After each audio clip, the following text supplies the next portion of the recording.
ఏది తగలకుండా చేశావు తండ్రి, నీకు స్తోత్రాలు దేవా. ఆయన కింద పెడితే ఎంతో ప్రమాదం అయ్యేది. ఆయన మమ్మల్ని ఎంతగానో కాపాడి బిడ్డను కాపాడావు తండ్రి.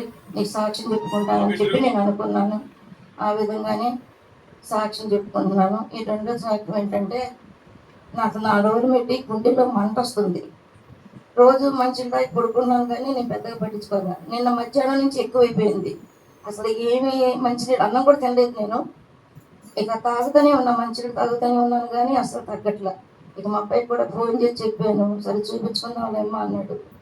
రాత్రికి వస్తే మందు వేసుకున్నా కూడా ఆ మంట అది తగ్గిపోయింది, కానీ ఎన్నులోంచి గుండెల్లోకి నొప్పి వస్తుంది, ఇప్పటికే వస్తుంది. దేవుని కృపలు అంత లేదు, కొంచెం తగ్గింది. మీ అందరూ నా కోసం ప్రార్థన చేయండి.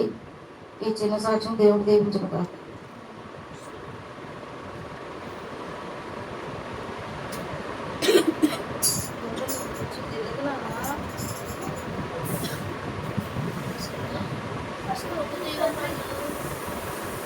స్తోత్రం. హల్లెలూయా, హల్లెలూయా. దేవుడు ఏమైనా చేయగలిగిన వాడు, ఏదైనా చేయగలిగిన వాడు.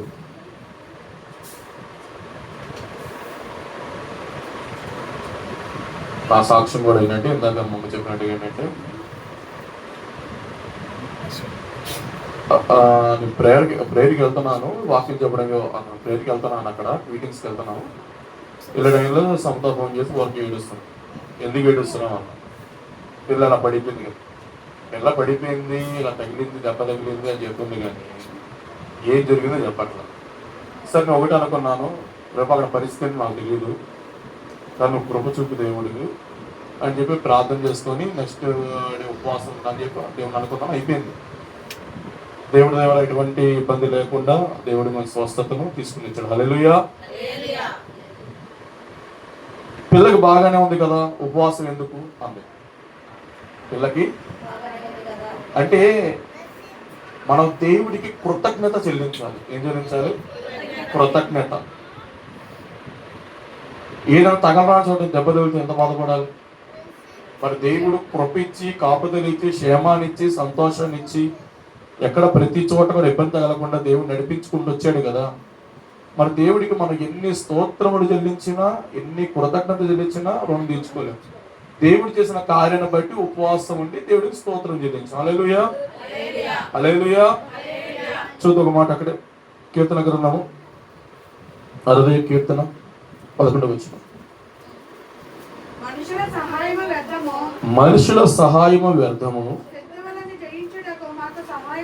శత్రువులను జయించుటకు ఒక సహాయము దయచేయము.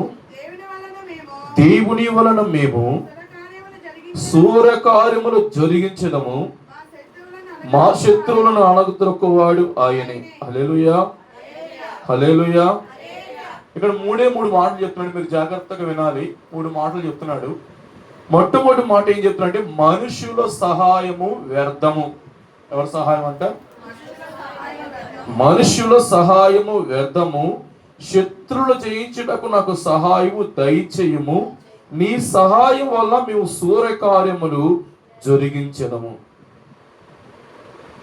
ఎన్ని చెప్పాడంటే, ఒకటేమో అయ్యా మనుషుల సహాయం అయితే ఇది వ్యర్థం. వ్యర్థం అంటే పనికి మాలింది, చెప్పాలంటే పనికి రానిది, వ్యర్థమైనది. రెండోది ఏం చెప్తున్నాడంటే, నువ్వే మాకు సహాయము చెయ్యాలి, నీ సహాయం ద్వారా మాత్రమే మేము సూర్యకార్యములు జరిగిస్తాం. ఎవరి సహాయం ద్వారా అంట? మనుషుల సహాయం ద్వారా మనం ఏమీ చేయలేము. మనుషులు ఒకసారి సహాయం చేస్తారు, రెండోసారి సహాయము చేయలేరు. అందుకే దేవుడు ఏమన్నా, మనుషులు నమ్ముకునే కంటే యెహోవాను ఆశ్రయించుట మేలు, రాజులను నమ్ముకునే కంటే యెహోవాను ఆశ్రయించుట మేలు. ఇక్కడ అదే చెప్తున్నాడు, మనుషుల సహాయం వ్యర్థము, శత్రువులు జయించుటకు మాకు సహాయము దయచేయము, నీ సహాయం వల్ల మేము సూర్యకార్యాలు. సూర్యకార్యాలు అంటే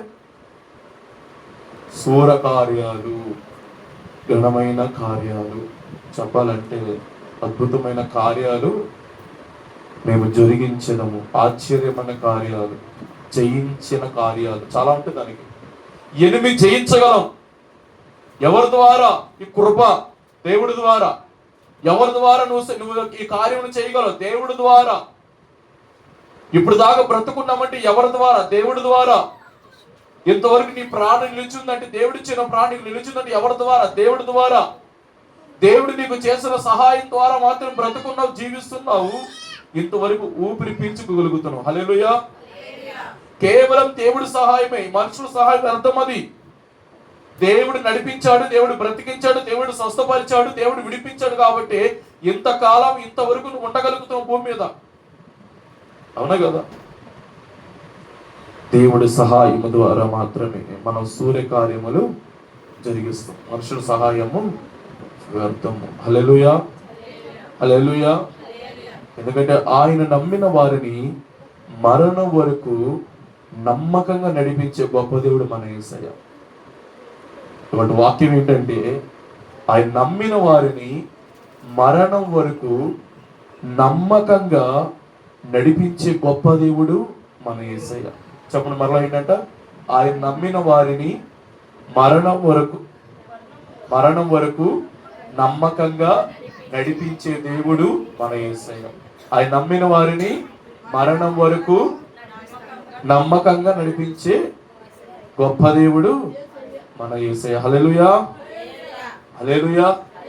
రెండోది, నమ్మిన వారిని మధ్యలో వదిలిపెట్టే దేవుడు కాడు, విడిచిపెట్టే దేవుడు కాడు, వదిలేసే దేవుడు కాడు. రెండోది. ఫస్ట్ది ఏంటంటే, ఆయన నమ్మిన వారిని మరణం వరకు నమ్మకంగా నడిపించే గొప్ప దేవుడు మన యేసయ్య. రెండు, నమ్మిన వారిని అంటే మధ్యలో విడిచిపెట్టేవాడు కాదు, వదిలివేసేయడం కాదు, నెట్టివేసేవాడు కాదు. హల్లెలూయా, హల్లెలూయా. నువ్వు విడిచిపెడతావేమో కానీ నిన్ను దేవుడు విడిచిపెట్టాడంట. హల్లెలూయా. నువ్వు విడిచిపెడతావేమో కానీ దేవుడు నిన్ను విడిచిపెట్టాడు. ఎందుకంటే నమ్మకమైన, ప్రేమ కలిగిన, కృప కలిగిన గొప్ప దేవుడు ఆయన. హల్లెలూయా. ఎందుకని ఈ వాక్యం ఇలా చెప్పాలి? ఇప్పుడు వాక్యం ఏంటంటే, వాక్యము సాక్ష్యము. ఏంటంటే చెప్పండి, వాక్యము అంటే సాక్ష్యమే వాక్యము, వాక్యమే సాక్ష్యం. ఇక వాక్యమే లేదు, వాక్యమే సాక్ష్యం, సాక్ష్యమే వాక్యం. ఎందుకు ఆ మాట చెప్తున్నానంటే, మనుష్యులని మనం నమ్మితే వాళ్ళు మోసం చేస్తారు. మనుషులని మనం నమ్మితే ఏదో ఒక నిమిషాన ఖచ్చితంగా మనం వదిలేస్తారు. కానీ నువ్వు ఎవరు నమ్మాలంటే దేవుణ్ణి నమ్మండి. ఆయన వదిలివేయడు, చెప్పాలంటే విడిచిపెట్టడు. ఎప్పుడు నడిపిస్తాడంటే మరణం వరకు నేను నమ్మకంగా నడిపిస్తాడు. మరణం వరకు నేను జాగ్రత్తగా చూసుకుంటాడు. మరణం వరకు కాదంట, పరలోకం వచ్చే వరకు అంటే నీ చెయ్యి విడిచిపెట్టే దేవుడు కాదు. మనం డబ్బును నమ్ముతాము, బంగారు నమ్ముతాము, రకరకాల వెండి వస్తువులు నమ్ముతాము, లేకపోతే ఎవడన్నా మనిషిని సహాయం చేసే వాడు నమ్ముతావు, భార్య నమ్ముతున్నాం, భర్తను నమ్ముతాం, రకరకాల వ్యక్తులు నమ్ముతున్నాం, కానీ దేవుడిని నమ్మలేకపోతున్నాం. హల్లెలూయా. దేవుడిని ఎప్పుడైతే ఎవరైతే నమ్మగలుగుతారో, నిజముగా అయ్యా నువ్వు నా దేవుడివి, నువ్వు నన్ను సృష్టించావు, నువ్వు నన్ను బాగు చేశావు, నా కృపణించావు నాయన, నీ వైపు నడవాలనుకుంటున్నానని నమ్మకంతో ఎవరైతే చెప్పగలుగుతారో వారిని ఖచ్చితంగా దేవుడు నడిపిస్తాడు. హల్లెలూయా, హల్లెలూయా. చెప్పాలంటే దావీదులాగా అడగాలంట. ఎవరిలాగా అడగాలంట? చూడండి, దావీదు ఏమడిగాడు ఒకసారి. దావీదులాగా అడగాలి.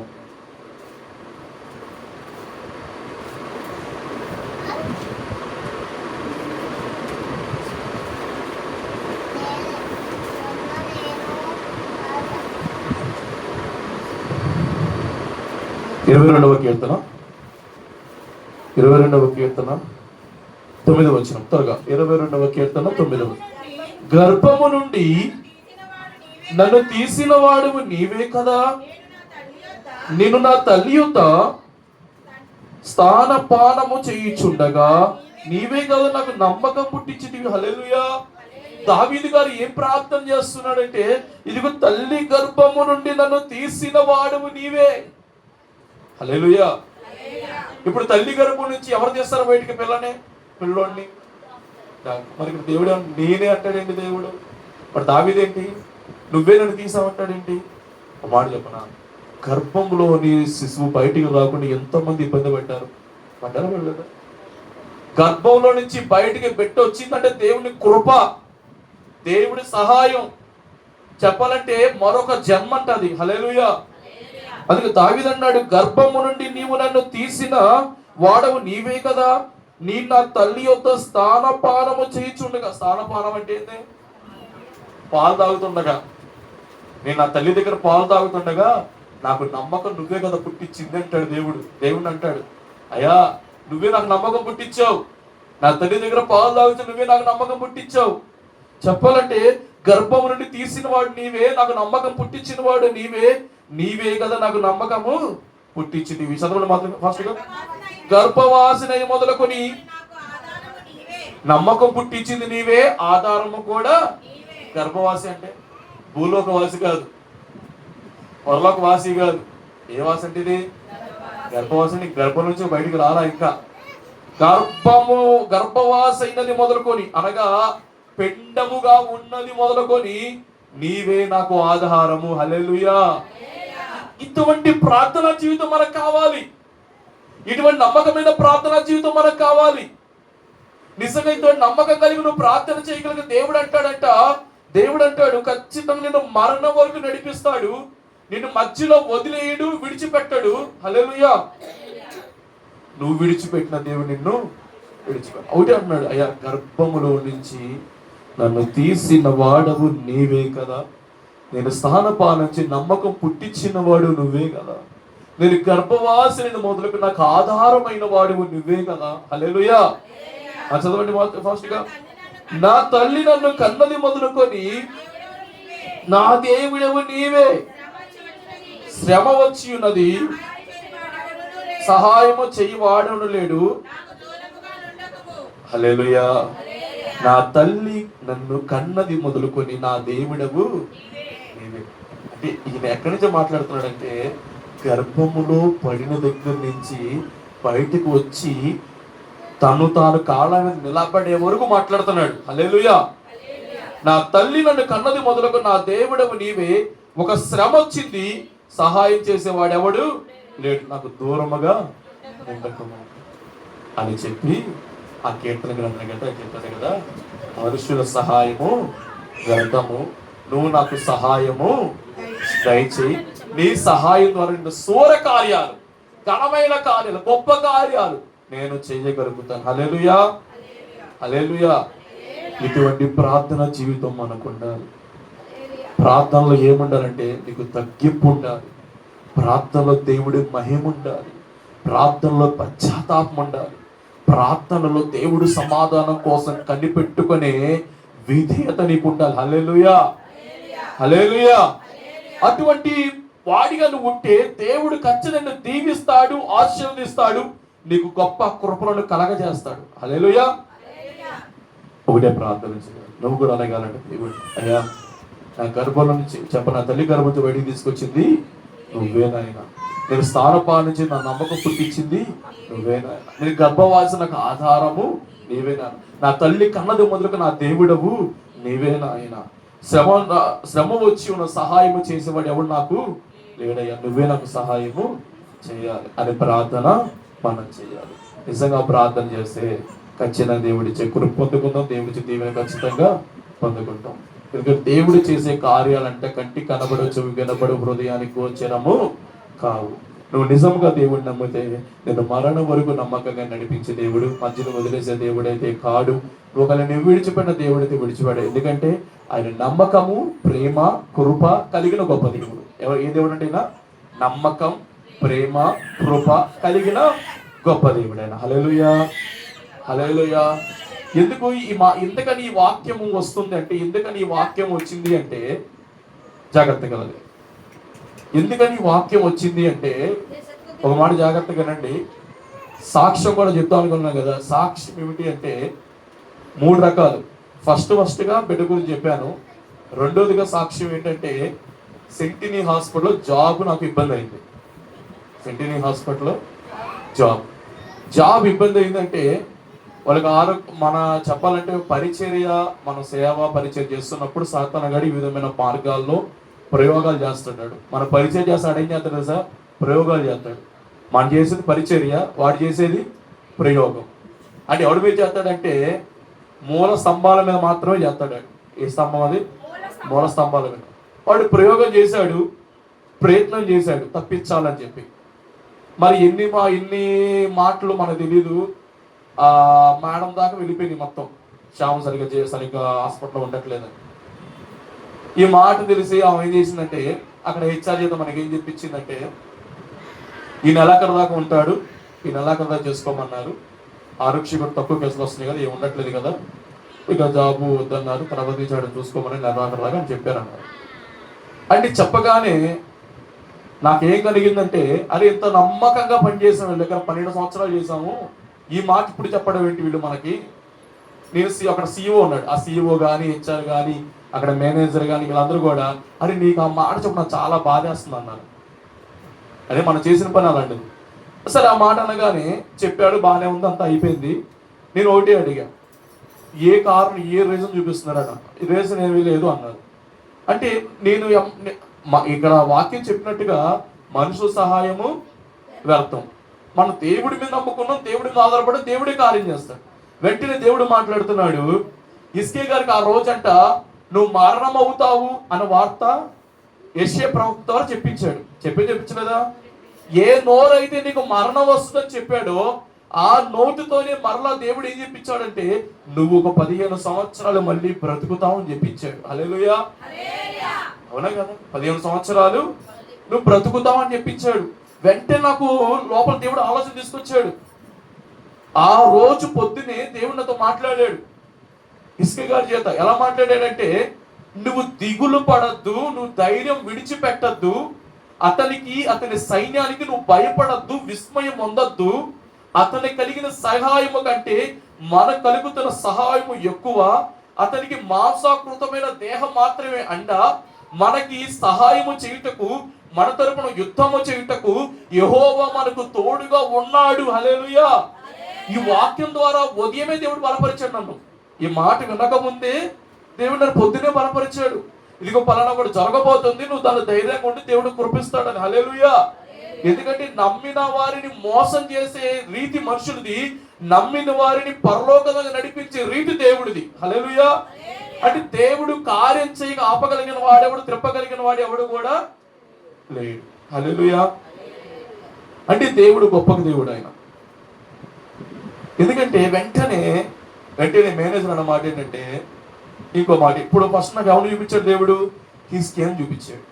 ఏ వార్త అయితే బయటకు వచ్చిందో మరలా దానికి సమాధానమైన వార్త మరలా అదే నోటితో బయటకు వస్తుంది అన్నాడు.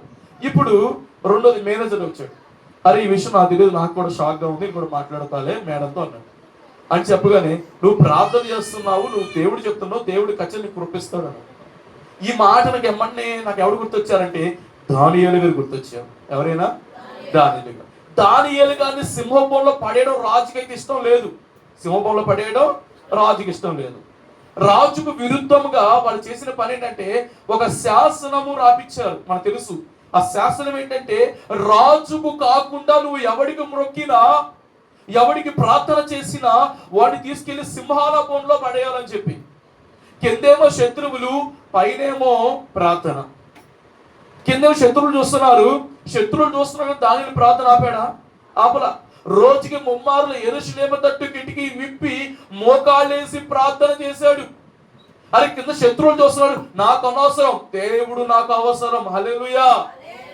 మనుష్యుడు, అందుకే దేవుడు అంటాడు, నువ్వు దేహము సంబంధించి దేహాన్ని చంపేవాడికి భయపడద్దు, ఆత్మని దేహాన్ని కలిపి నాశనం చేసే దేవుడికి నువ్వు భయపడు. హల్లెలూయా.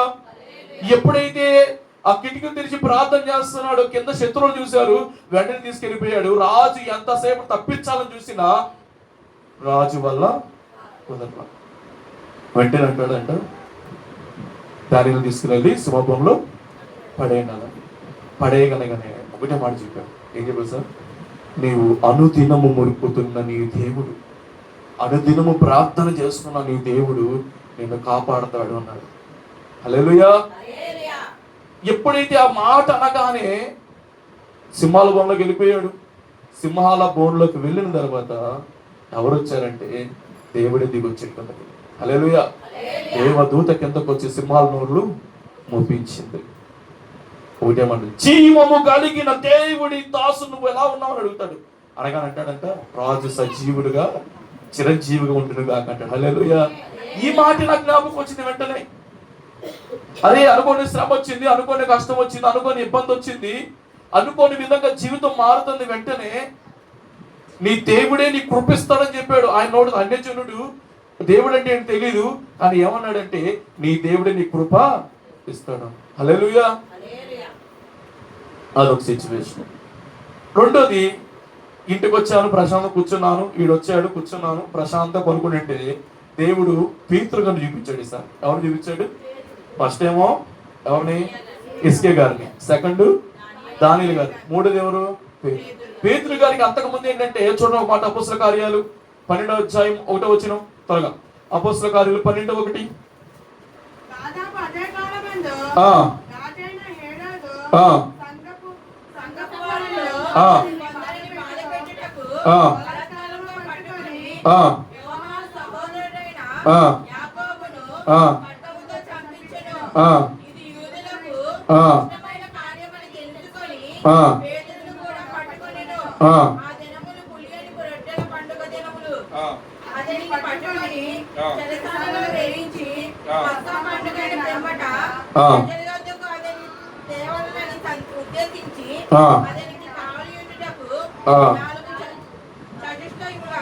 సైనికులు అతనికి అప్పగించాను. 5వ వచనం.